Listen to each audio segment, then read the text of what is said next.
Italy में phase 2 को 1 हफ्ता हो चुका है। ये कहना कि इसका वायरस पे क्या असर पड़ा है, ये कबलस वक्त है। यहाँ के जो साइंटिस्ट्स और डॉक्टर्स हैं, जो लॉकडाउन में नरमी के थोड़े खिलाफ थे, वो भी अपनी सांसें थामे बैठे हैं। तवक्को तो ये थी कि लोग बहुत ही जिम्मेदारी से यहाँ पे काम लेंगे। कैसे भूल सकते हैं कि ये वही मुल्क है जिसके अंदर 3 महीने से कम में 30,000 लोग मर चुके हैं।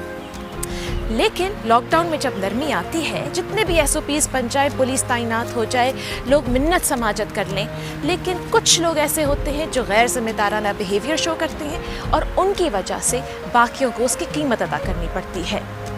अब आप ये देख लें मिलान की फुटेज।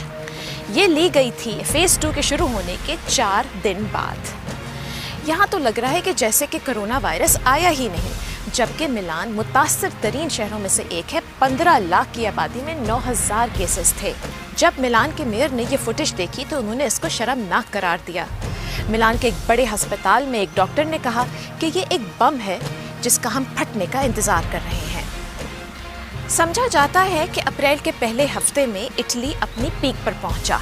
उसके 1 महीने बाद यानी कि मई के पहले हफ्ते में फेज़ 2 शुरू हुआ। इस 1 महीने के अंदर 80,000 नए केसेस देखे हमने और 13,000 मजीद अमवात हुई। फेज़ 2 के अंदर सबसे बड़ा चैलेंज है एसिम्प्टोमेटिक पेशेंट्स। ये वो कोरोना वायरस के पॉजिटिव केसेस हैं जिनको देख के पता नहीं चलता कि इनको भी वायरस है। फेज़ 2 के अंदर ख़तरा ये है कि ये एसिम्प्टोमेटिक पेशेंट्स जो हैं, ये दूसरों में घुले मिलेंगे और वायरस को फैलाएंगे।